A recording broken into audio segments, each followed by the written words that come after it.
declaramos que o Senhor tem nos mantido aqui, tem nos sustentado, tem nos abençoado aqui nesse lugar. Nós te agradecemos, Deus, por cada família que faz parte da igreja semeando, cada irmão, cada irmã, cada criança, cada pai, cada avô, tia. Senhor, todos esses que tens agregados aqui nesse lugar. Deus, temos disputado de uma comunhão tão maravilhosa nesse tempo. Nós queremos te agradecer. Te agradecer porque o Senhor é quem tem feito grandes coisas em nossa família. Por isso nós estamos muito alegres. Nessa noite, ó Deus, queremos render a Ti o louvor. Queremos render a Ti a nossa adoração, a nossa gratidão. Queremos, Senhor Deus, render a Ti a nossa devoção. Senhor, receba cada água dessa vida. Queremos lhe ofertar como um presente, Senhor, que seja como um cheiro suave e agradável diante do Senhor. E que for feito aqui, Senhor Deus, é para a glória do Teu nome. Nós queremos com nós, Senhor Deus, consagrar esse tempo que é tão precioso para nós. Que alegria receber todos vocês aqui. A gente fica muito grato a Deus por esse esforço que vocês fizeram para chegar até aqui. E nós queremos agora então contar uma vez mais aqui com a colaboração dos nossos irmãos. Eles vieram preparados para adorar a Deus com a gente e também para nos ajudar a conduzir o louvor, nos conduzindo diante de Deus, tocando, cantando, ministrando, né? Nós recebemos esse convite de estar aqui junto com os irmãos. O Senhor me disse que eu veria coisa nova. Eu recebi isso para mim e para você. Deus deu coisa nova. Eu quero ler apenas 2 ou 3 versos que está em Isaías, capítulo 43, no seu verso 7. Verso 16: Assim diz o Senhor que outrora preparou o caminho no mar e nas águas impetuosas uma vereda, o que fez sair o carro e o cavalo, o exército e a força, e jazem juntamente, jamais se levantarão, estarão extintos, apagados como uma torcida. Não vos lembrei das coisas passadas, nem considerei as antigas. Eis que faço coisa nova, que está saindo à luz. Porventura não percebeis? Que nós possamos perceber na nossa vida uma coisa nova.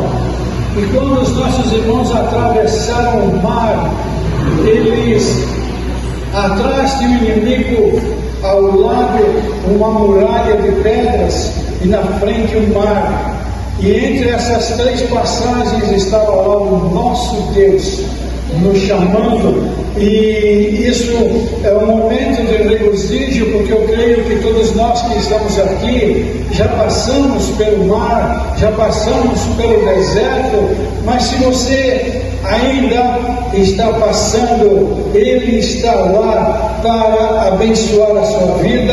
Ele está aqui para nos abençoar nesta noite. Esta passagem me marcou a semana inteira, mas quando chegou hoje de manhã, o Senhor mudou. E eu estou apenas lendo esse verso para testemunhar que Deus sempre tem coisa nova. Eu repito, eu creio que eu e você estamos nesse tempo recebendo coisas novas. E agora eu quero ir para Atos capítulo 16, onde podemos ver uma coisa maravilhosa, podemos perceber essa coisa maravilhosa, onde Paulo e Silas estavam à procura de um lugar para orar. Eles acharam um lugar, mas logo veio uma jovem adivinhadora atrapalhar a caminhada deles. E eu tenho percebido que isso acontece conosco. mas mesmo que o inimigo queira nos aprontar, atrapalhando, Deus está com você. Na relação do Espírito Santo, que Ele vive com você. E eles procuraram um local de oração. E aí apareceu essa moça que estava usando da adivinhação para ganhar dinheiro. E Paulo se levantou e repreendeu essa moça, porque isso era uma coisa terrível, porque essa moça era usada por um espírito de elogio, e ele não se conformava com isso. E nós temos essa mesma índole em nosso coração, porque o elogio, a glória é para o nosso Deus, não é meu para ser humano. Deus pode usar você para a glória de Deus, mas a glória sempre será de Deus. E Paulo e Silas, eles estavam ali pesados, isso era para eles uma batalha, e isso me chamou a atenção. E no verso 19, vendo seus senhores que se lhes desfizera a esperança do lucro, essa moça pertencia aos senhores, como hoje tem muita gente aí nos faróis, buscando coisas, porque alguém está atrás daquilo, por isso nós não sabemos a quem devemos ou não contribuir. Mas Paulo, ali no espírito de discernimento, ele repreendeu, mas isso custou caro para ele, porque ele foi preso, o verso 20, levando aos seus pretores, disseram: esses homens, sendo judeus, perturbam a nossa cidade, e propagando costumes que não podemos receber nem praticar, porque somos romanos. Levantou-se a multidão unida contra eles, e os pretores, rasgando-lhe as vestes, mandaram açoitá-los com varas. Na nossa caminhada nós encontramos oposição, encontramos alguém dizendo popularmente que bate de frente conosco, mas maior é aquele que está em você. Será impossível você ser derrubado, você estando na presença do Senhor, e o Senhor estando em você, na sua presença.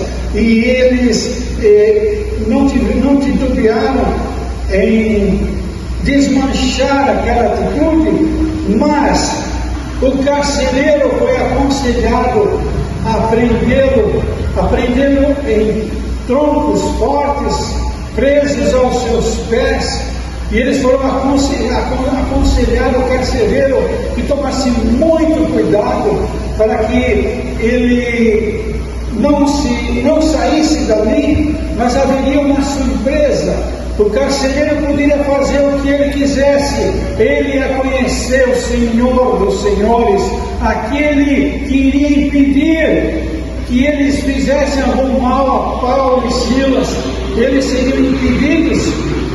Deus se levanta para limpar o seu caminho, para tirar todos os empecilhos, tudo aquilo que não faz parte do reino de Deus, na qual na nossa caminhada nós começamos a aprender a peneirar aquilo que é e aquilo que não é de Deus. Haja visto que você está aqui porque você já peneirou que é melhor estar na presença do Senhor. Não há nenhum lugar melhor para estar a não ser na presença do Senhor. Por isso Jesus disse: sem mim nada podeis fazer. E nós temos aprendido isso na nossa vida, que sem Ele nós não podemos fazer nada.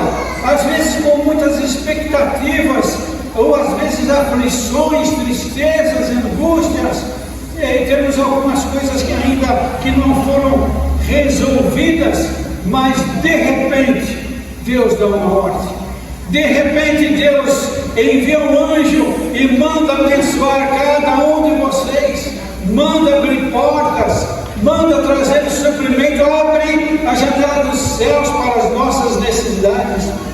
De repente, sobreveio tamanho terremoto. De repente, esse terremoto é simplesmente um sopro de Deus.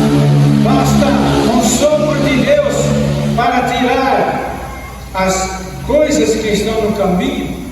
Quando nós vemos, por exemplo, Ezequiel 47, o rio de água viva, o rio da torrente purificadora, o rio vai passando e vai limpando todas as coisas, vai tirando aquilo que não é devido naquele lugar, vai restaurando, vai trazendo provisão na agricultura e vai abrindo todos os caminhos. Há um caminho na sua frente que Deus está abrindo, Deus está dando coisa nova para você, coisas maravilhosas, coisas poderosas.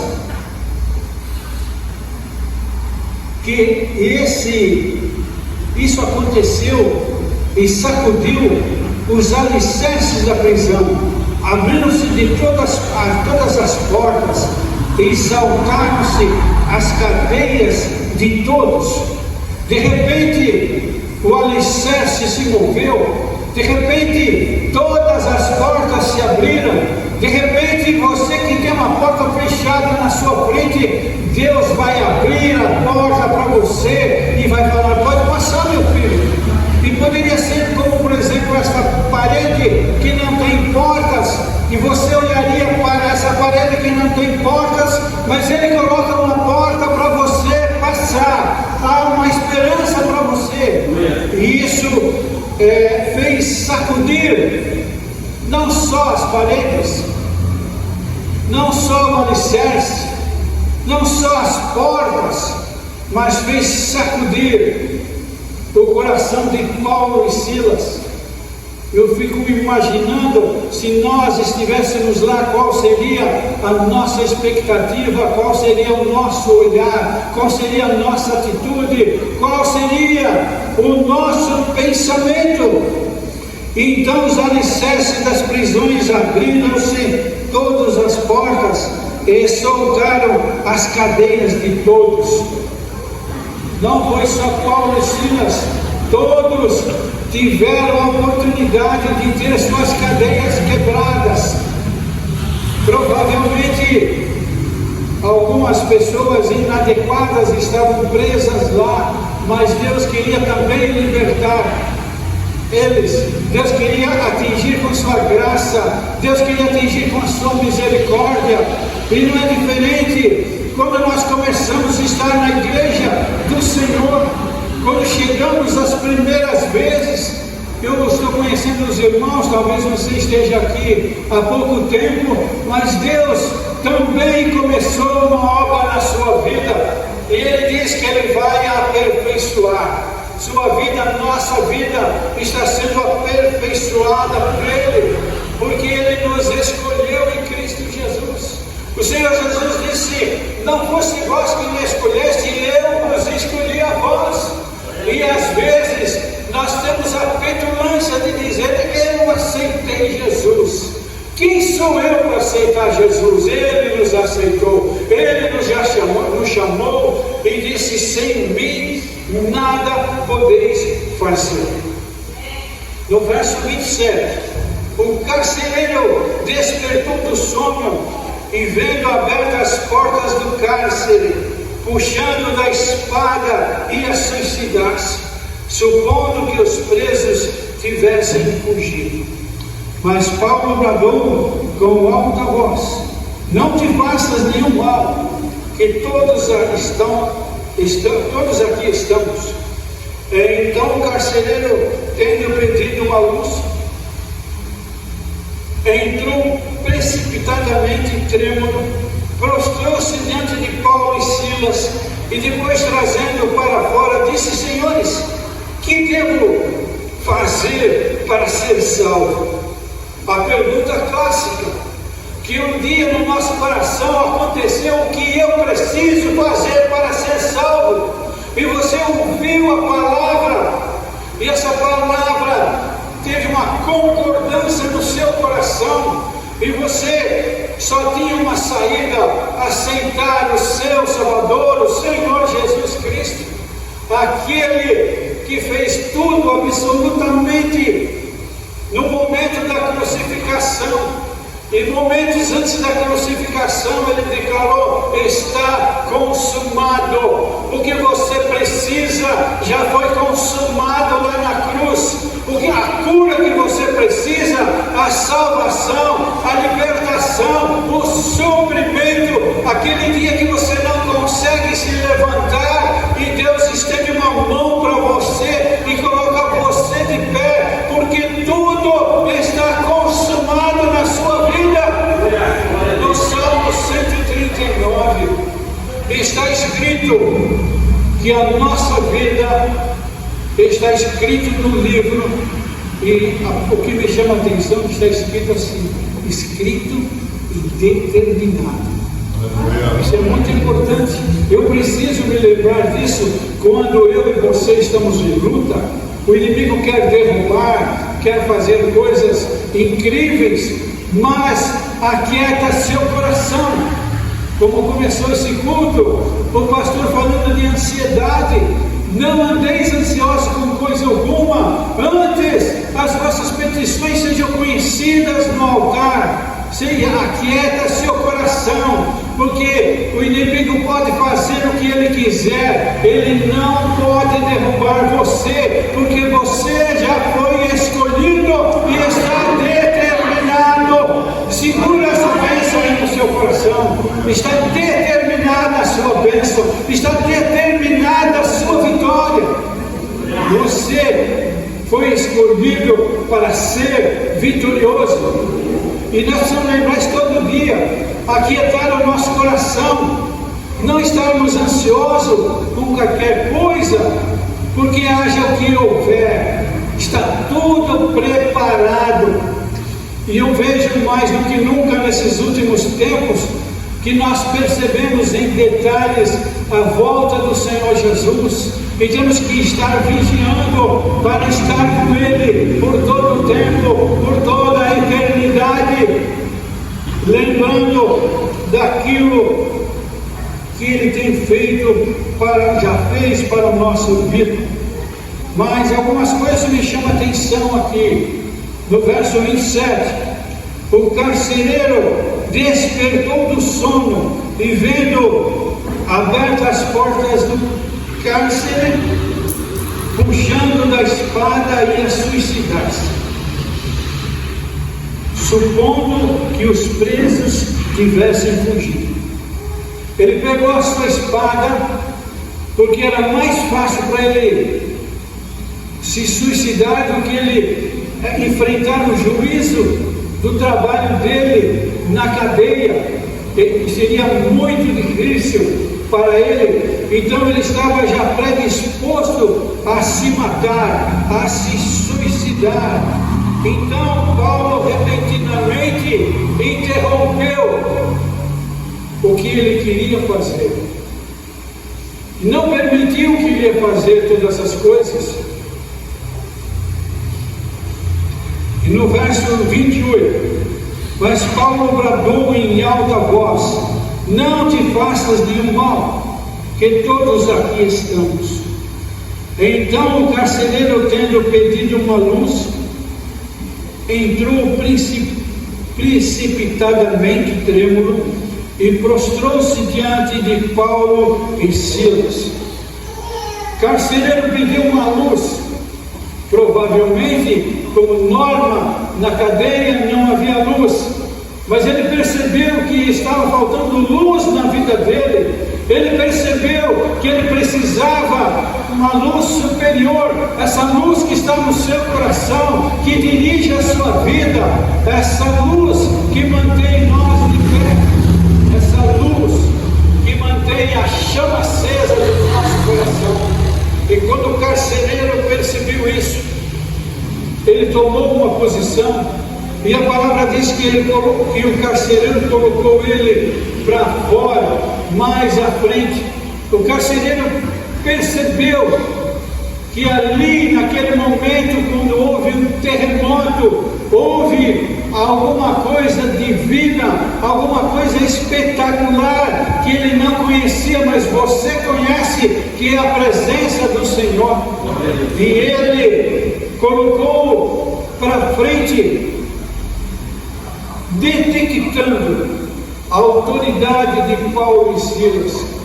Ele percebeu que aqueles dois homens eram diferentes do que estava em toda a cadeia, e ele tomou uma posição, e foi uma posição preparada pelo Espírito Santo. Você lendo o texto, você não vai ver ninguém tentando ou empurrando ele para que ele tomasse essa posição, e ele tomou essa posição diante do Senhor. Ele recebeu luz e ele estava trêmulo, com medo da autoridade maior. Ele, sendo carcereiro, como ser humano, ele era a pessoa mais importante no cárcere, e ele foi a pessoa mais importante no cárcere até chegar Paulo e Silas.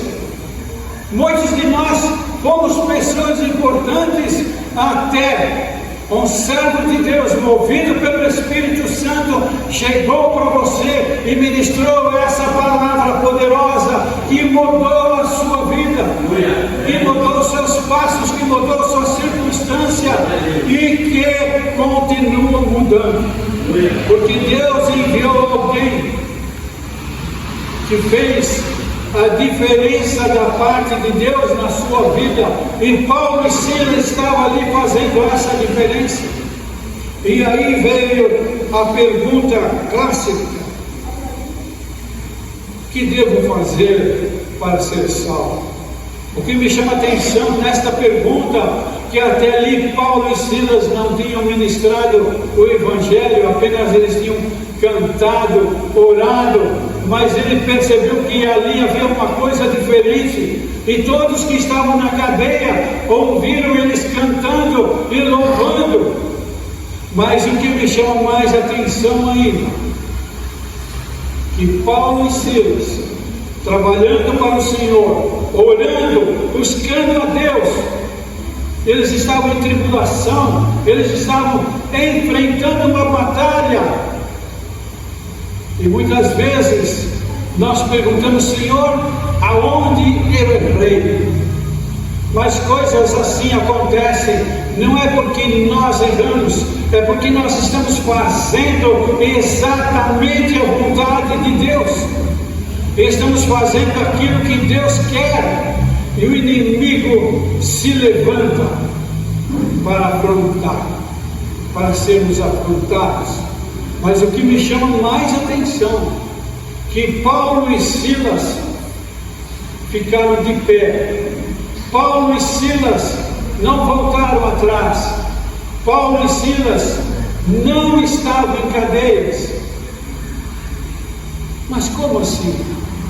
Paulo e Silas até o momento estavam em cadeias físicas, mas a partir daquele momento o coração de Paulo e Silas estava livre, livre para adorar, livre para honrar, livre para orar ao Senhor, livre para exercer a sua fé. Nada, absolutamente nada impedia.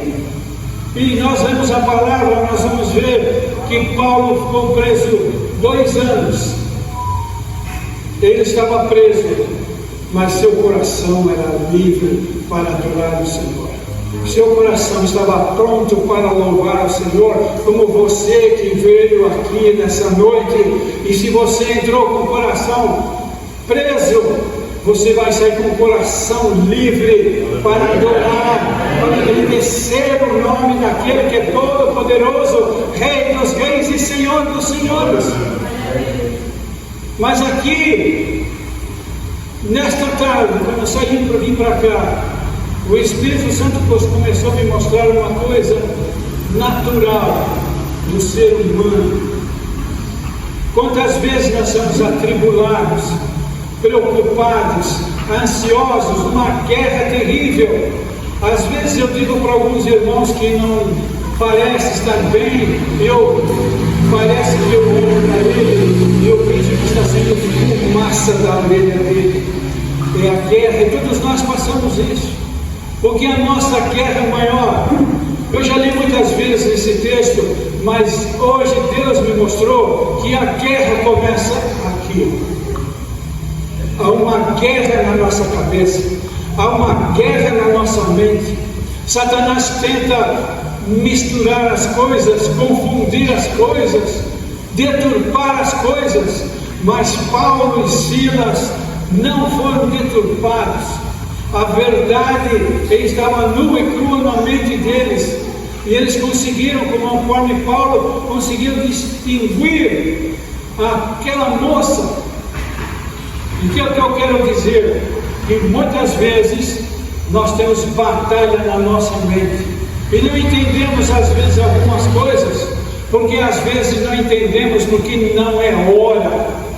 Por isso o Senhor Jesus disse lá no lava-pés, em João 13, ele disse para os discípulos: o que eu faço agora, não entendes agora, entenderás depois.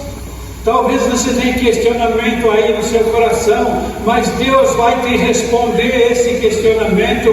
Deus vai trazer livramento para você. Você estará em Gálatas 5:1, que nós somos chamados para a liberdade.